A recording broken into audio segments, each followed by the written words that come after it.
welcome back to my channel! Woohoo! Aujourd'hui, on parle de recyclage. Je dois avouer que c'est un peu un mystère le recyclage pour moi. J'ai toujours de la difficulté à savoir, ok, est-ce que ça va dans le recyclage? Est-ce que je fais juste polluer mon bac? I don't know. Fait que je me suis dit que peut-être que c'était le cas pour vous aussi, puis qu'on pourrait essayer de démystifier ça ensemble. Donc, sans plus tarder, let's go! Premièrement, let's do my favorite thing, les petits fun facts sur le recyclage.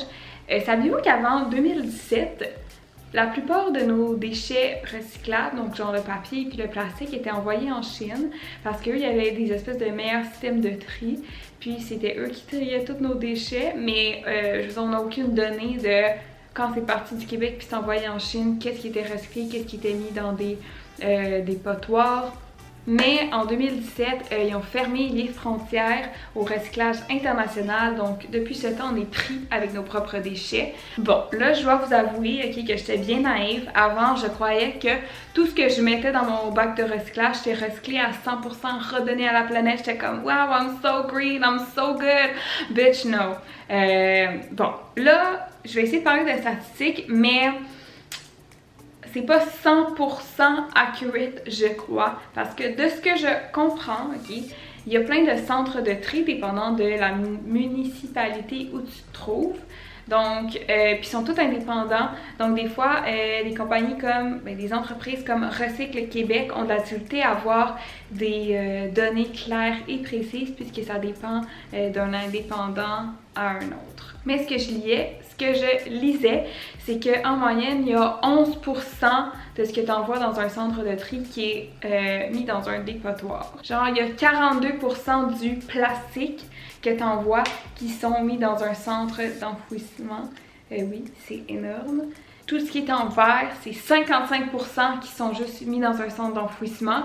Puis c'est triste parce que, tu sais, du verre, je veux dire, ça se récupère super bien chez soi pour faire des pots, pour garder nos aliments ou n'importe quoi. Fait que vous devriez juste les garder puis pas les mettre au recyclage. Mais ouais. Premièrement, il faut connaître nos symboles. Donc, notre bon vieux signe du recyclage que tout le monde connaît. Savez-vous que ça a un nom? C'est le cercle de Mobius. Puis, ça existe depuis 1970. Si vous voyez ce signe-là, ça veut dire que cet item est fait à partir d'aluminium.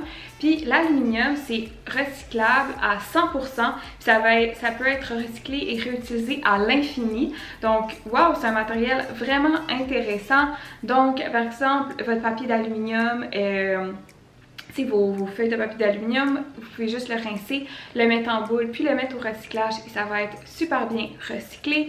Même chose pour vos contenants d'aluminium, vous pouvez facilement les rincer et les mettre au recyclage. Moi, je savais pas ça du tout. J'étais sûre que c'était comme super polluant l'aluminium puis jamais à utiliser. Donc, j'étais agréablement surprise d'apprendre ça. Si vous voyez ce signe-là, ça veut dire que c'est fait en acier. Puis l'acier aussi est recyclable à 100%. Donc dans les centres de tri, ils vont utiliser une espèce d'aimant qui va tout récupérer l'acier puis les séparer des autres déchets. Puis ils vont pouvoir le recycler. Donc vous connaissez tous ce signe-là. Le petit pourcentage qu'on voit, ça indique le pourcentage des matières qui a été recyclées pour faire cet item-là. OK. Là, je vais aussi vous parler des bons vieux numéros qui se trouvent au centre du cercle de Mobius. Moi, je suis toujours perdue, je ne sais jamais c'est quoi le numéro. Donc, sachez-le une fois pour toutes, c'est le numéro 6 qui ne se recycle pas. C'est parce que c'est du polystyrène expansé. Once again, I'm not a scientifique, donc je ne sais pas qu'est-ce que ça veut dire.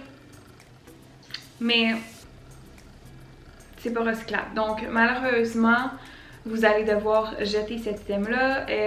Généralement, c'est... Là, je vais lire où ça se retrouve. Généralement, c'est comme les couvercles à café, les plateaux pour les viandes, poissons, les fruits et les légumes, les verres à bière, les petits contenants de lait, puis de crème à café. Donc, si vous pouviez essayer d'éviter ces items, dans le fond, ce serait la meilleure solution.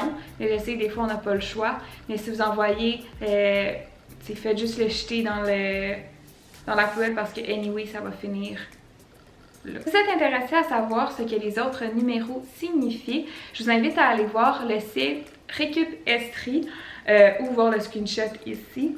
Ça vous indique dans le fond c'est quel type de plastique, puis généralement ça se retrouve où. Durant mes recherches, je suis tombée sur le site de Recyc Estrie, puis je trouvais que c'était vraiment le meilleur. Il est super bien fait, super facile à naviguer, puis ils montrent vraiment tout. C'est classé comme par grande catégorie de matières, de ressources. Puis il indique tout ce qui est recyclable et ce qui n'est pas recyclable. Donc vraiment facile si vous voulez juste regarder rapidement. Si vous avez un item, vous vous dites comme damn, genre ça, est-ce que je peux le recycler ou pas? Allez sur le site, puis vous allez le trouver facilement. Il y a des trucs qui m'ont étonné, par exemple la pellicule plastique propre. Moi ça, encore une fois, j'étais sûre que ça se recyclait pas. Non, tu peux le recycler. Les sacs à sandwich, moi j'étais sûre que ça c'était pas recyclable. C'est encore sur mon site adoré Récup Estrie, ça m'indiquait aussi comment bien recycler et, tu sais, mettons, diviser tes items. Par exemple, là, tu sais, les vieux sacs de Publisac qui, même si tu dis genre pas de colporteur, qui t'en donne quand même, lorsque ça l'arrive, c'est bien important de les diviser. Donc sortir le papier journal et le sac de Publisac, puis les séparer. Ça suggérait aussi, si vous avez des sacs en plastique, par exemple, c'est comme des sacs plastiques de pain, puis vous voulez pas les récupérer. Moi, je récupère toujours pour, tu sais, quand je vais chercher, mettons, des carottes ou tout, j'aime ça les mettre dans ces sacs-là, puis les réutiliser. Mais si vous, ça vous dégoûte, je sais pas pourquoi, tout rassembler vos sacs et les mettre dans un sac, le fermer puis le mettre au recyclage. Ça va les aider à mieux recycler. Pour tout ce qui est bouteille, ça suggérait de laisser le top de la bouteille sur la bouteille puis de le mettre là-dedans. Puis comme ça, c'est plus facilement recyclable. Même si on devient le meilleur recycleur sur la planète, c'est un peu décevant parce qu'il y a beaucoup de trucs en tant qu'individu qui sont hors de notre contrôle.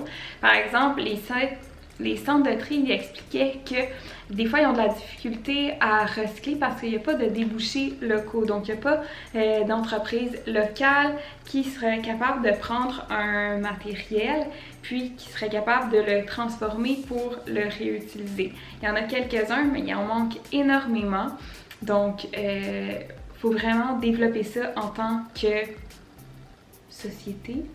Donc, en tant qu'individu, je me dis, c'est sûrement qu'on peut transformer ça en votant. Tu sais, je pense qu'il y a des élections là, qui arrivent bientôt. Peut-être essayer de faire une plus grande recherche puis de voter pour un représentant qui va essayer de pousser justement puis accorder une plus grande importance à l'environnement, donc autant à la recherche pour développer des systèmes comme ça qui vont essayer de transformer une ressource pour en faire une autre. Il faut aussi voter pour que le gouvernement pousse plus l'éco-conception, que ça s'appelle. C'est une pratique qui consiste à imaginer des emballages plus écologiques et recyclables. Voilà ce qui conclut mon 101 sur le recyclage. J'espère que vous en avez appris un peu plus et que j'ai pu vous donner quelques sources utiles pour vous aider à recycler à l'avenir. Si vous en avez d'autres, s'il vous plaît, veuillez les partager en commentaire pour moi et les autres pour qu'on puisse en apprendre plus ensemble. Et je vous revois pour d'autres vidéos.